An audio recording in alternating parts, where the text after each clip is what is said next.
I'm a registered dietitian, and my interest is in African food, culture, and heritage. I've been practicing for more than 13 years. And until about 5 years ago, where I started questioning African indigenous food, I had not had that much satisfaction in my practice. And I also realized that when I use the foods that most of my patients are accustomed with, when I use African indigenous foods and the food practices, my patients tend to grasp the food terms such as organic, low GI, gluten-free, vegan, than when they use foreign foods. So a simple examples, like when you say to them that in African culture and even in most peasant communities, nobody ate meat every day, that they mixed sorghum and millet and different types of beans and lentils as an everyday meal. It's not a new concept that everybody wants to eat plant-based. It's not a new concept that people now want to be vegetarian. It's something that we're learning from the culture. So I'm inspired by looking back at what older generations were doing to achieve health. And I can see that there isn't much of a difference to what now science is preaching.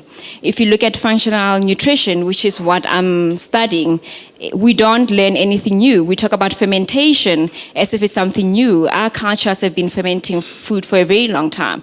We talk about sustainable agriculture. We talk about eating in season. These are new, or not new things, but because now science has a new language to explain to us, and they have new technology to measure the hormones and to measure what goes on inside the body, we think that it's something that is new. It is not new. What we have now is actually technology from the phones that we have, which are actually causing us stress. So I'm passionate about looking at food in an old way, and I'm realizing that we actually are not learning anything. So I decided to name my topic today, Eat a Rainbow and Meditate, which is a simple explanation that no matter how healthy your salmon and your olive oil and your feta that comes from a cow that was massaged, if you are stressed, you are not going to assimilate or digest any of the nutrients, so you might as well forget it. So a lot of us are eating healthy, but what goes on internally is disrupting our body from benefiting from the foods. This is a nature's wheel that I like using with most of my patients. And it's important to realize that when you look at food, the first sense that gets excited is your sight. We look at food and you say, wow, it looks beautiful. We talk about 7 colors in African culture, in South Africa actually. Everybody wants to eat 7 colors on Sunday. It's very good. Just realize that all the colors are doing different things in your body. So if you look at colors like the red deep color, I like figs. I grew up in a house that had a fig tree. I didn't know you can make dessert until I met Anna. Then you look at the deep color, and these are the colors that you find in mulberry, in cranberries, in blueberries. You find them in red wine.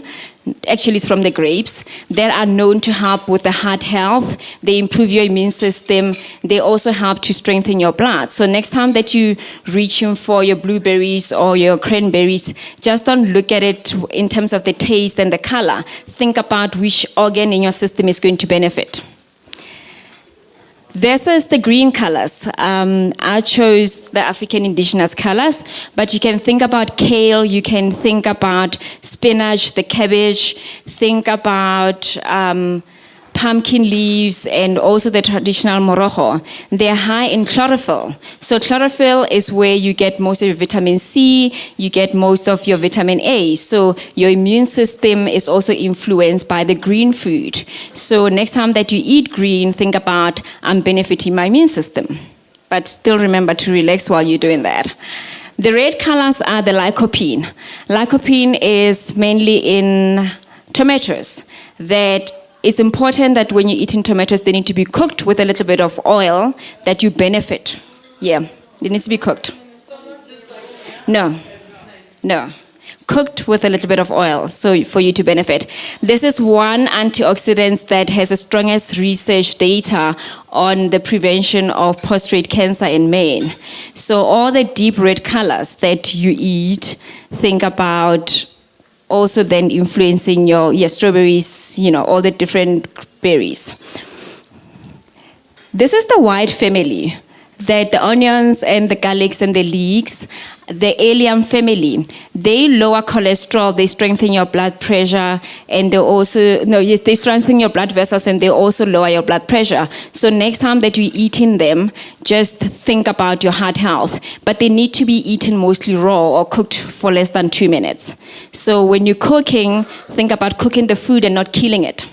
And also remember next time that you're shopping that the darker the color, the better. So if I have red grapes and the green ones, I eat red. If I buy cabbage, I go for the darker colors. So that's where the concentration of antioxidants and nutrients are. So it's not only about just picking what you see, it's about thinking about the effects of what it's going to have on your body in the long run. That is one of my favorite fruit. That is a baobab. If you don't remember it, if you go to Limpopo, the big tree that we all hug and have take a selfie, like 12 of us around, is one of the African superfoods. It's high in beta-carotene. So beta-carotene, think about the orange colors. So the pumpkins, the butternut, the traditional squashes, think about pawpaws. That also helps you with your immune system. It also helps you with the heart health. So just don't think only about the food that you find in the city. Dig deeper and find out what else is available so that your diet can be varied. The next part of my talk that I'm going to talk about is eating in season. It's very important for us to realize that although that we have access to produce from other countries, that we get born in winter, that you want plums, whereas plums are not in season, then when your favorite store says product of Portugal, and you think because you're now middle class and you can afford it, you are now entitled to have it, that you actually are doing a disservice to your health. If you think about circadian rhythms, the same way that you and I have a wake-sleep cycle, nature also has that. So by picking fruits that are not ready to be eaten, we're eating these foods with high anti-nutrients, if I can make it simpler for you, that it has chemicals that our body doesn't know how to digest. What happens is that it causes gut disorders, it causes inflammation, and a lot more of the diseases that we have today that we cannot explain. So you need to be aware of the kind of foods that we eat. One of our favorite supermarkets like saying ripen at home in 3 days. That is something that you should actually avoid, because that fruit is not ready to be eaten. You're not getting the nutrients and all the sustenance that your body is supposed to when you eat a fruit that is not ready to be eaten. So it's quite important that you also think about the effects of that on the greenhouse emission. Everybody's talking about climate change, but you don't realize that when you're having avocado that comes from Spain, when avocados are not in South Africa, what you're doing. But it's also not a sustainable way of living, because even though you can say, I will force my plums to grow when it's not the season to do that, you will need a lot of water. You will need a lot of pesticides. What happens to the environment down the line? So it's about respecting nature, that we get more of the butternut and the squashes and the citrus fruits in winter, because we need vitamin C, we need beta carotenes, we need more grounded food. We get food that comes out of the ground. That's when we get more tired. That's when our immune system and our adrenal glands needs to be supported. So there's a way of nature working with us. It's just that us as individuals think that we are more superior to other parts of nature, that we think we can outdo it. In the long run, we end up getting sick and we don't even understand, because we don't have a connection with nature. So it's about respect. I like talking about grounding. If you look around, there's a lot of trees around us. They are beautiful. They are a marvel to look at. But we don't see the roots that are underneath that are making the trees beautiful. We don't understand how it gets to grow and be as beautiful, and how it can give you fruits and vegetables that we use every day. We as humans are also like that. For us to be healthy on the outside, for us to support our immune system, our adrenal glands, to go on every day, we need to be grounded. So grounding is a simple thing of communicating with nature and communicating with people, that when we eat, we need to eat in environments that are pleasurable, like a simple thing of practicing to take off your shoes when you're eating, and eating with your feet on the ground. It grounds, it communicates, especially with a natural stone like this. Part of the particles, bioenergy gets transferred into your body, and you benefit from it. Like eating with your hands, or using a wooden spoon instead of utensils every time, that you get to touch the food, you touch the different texture, and the energy from the food gets transferred to you. You're also giving back the energy. So it makes you more in touch with nature and more whole. That if it's a beautiful day like this, you should go eat outside than eating around a table in an area that is closed. So that is part of the simple practices that I put in my lifestyle, that I get to connect with nature. It's not only about running or exercising outside, is that also when you're eating, you can start the whole cycle that, you are connected with nature and nature is connected in you. Mindfulness is also important.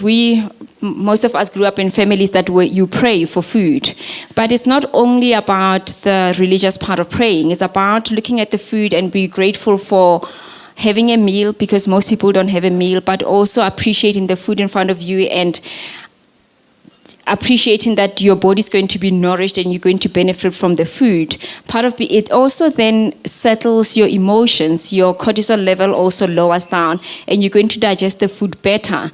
And it's also very important especially at work, that you are busy with meetings and suddenly lunchtime and you rush to the canteen and you sit down and you eat, and you haven't even lowered your stress level. That breathe, sit down, take a few moments and appreciate the food in front of you so that you can eat better. Research has actually shown that when you take a few minutes to breathe before you eat, you digest better. Your cortisol level, which is your stress levels, drops, and you produce enough insulin and other hormones to help with digestion. The simple thing of eating with other people that don't eat in isolation. I know sometimes it gets very crowded, that you need space, but as a family, eating together is part of appreciating nature and connecting with the food that we eat. My last bit is that food is a product of nature. It provides us with a sense of mystery, connection, energy, and abundance. So I encourage you that when you look at food, see more than just a plate of food. Look at it in its beauty and what it can do for you, and realize that we are not separate from the food that we eat and the animals that we eat, that we are one. Thank you.